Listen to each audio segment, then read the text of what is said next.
Hello guys, നമ്മളിത് എങ്ങോട്ടാണ് പോകുന്നത് വെച്ചാൽ നമ്മൾ അഞ്ചിലേക്ക് പോവുകയാണെങ്കിൽ നമ്മൾ രണ്ട് സ്കൂട്ടിയിലായിട്ട് പോകുന്നത് എന്താണെന്ന് വെച്ചാൽ പാത്തുക്കുട്ടിയും കൂടെ വന്നിട്ടുണ്ട്. അതാണ് നമ്മൾ രണ്ട് സ്കൂട്ടിയിലായിട്ട് പോകുന്നത്. ഇവരിത് എന്നും അഞ്ച് പോകുന്നത് എന്തിനാണെന്ന് വെച്ചാൽ നമുക്കൊരു സന്തോഷമൊക്കെ വേണ്ടേ.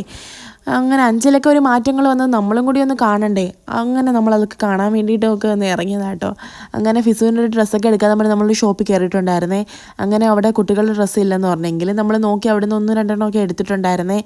അങ്ങനെ ബിങ്കോയ് ഫ്രൂട്ടിയൊക്കെ മേടിച്ച് കുടിച്ച് അതൊക്കെ തീർന്നപ്പോൾ പുള്ളിക്കാരിക്ക് പിന്നെയും വേണം. അങ്ങനെ ഉമ്മ നേരെ അവളെ വിളിച്ചുകൊണ്ട് അപ്പുറത്തെ കടയിൽ പോയി ഫ്രൂട്ടിയൊക്കെ മേടിച്ച് ബിങ്കോയൊക്കെ മേടിച്ച് വരുവാന്നേ.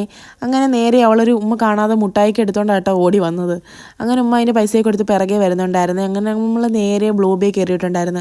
ബ്ലൂ ബേ കയറി അവിടെ നല്ല സെലക്ഷനും നല്ല ഓഫർ ഡ്രസ്സൊക്കെ ഉണ്ടായിരുന്നു. അങ്ങനെ നമ്മളതൊക്കെ മേടിച്ചിട്ട് അപ്പോഴത്തേനും അവിടെ കുറച്ച് പാവകളും കണ്ടിട്ടുണ്ടായിരുന്നു. അങ്ങനെ അതൊക്കെ മേടിച്ച് ഇറങ്ങിയിട്ടുണ്ടായിരുന്നേ. അങ്ങനെ നമ്മൾ നേരെ അഞ്ച് വന്നു കഴിഞ്ഞാൽ പ്രഫേ കയറാതെ പോകത്തില്ലല്ലോ. അങ്ങനെ അവിടെ കയറി ഷാർജയും പപ്സൊക്കെ കുടിച്ച് നമ്മൾ വരുമായിരുന്നേ. അങ്ങനെ ഉമ്മയും ഫിസുവും നേരത്തെ വന്നത് വരുന്ന വഴിക്ക് പിന്നെ അവൾ ഉറങ്ങിയിട്ടുണ്ടായിരുന്നു.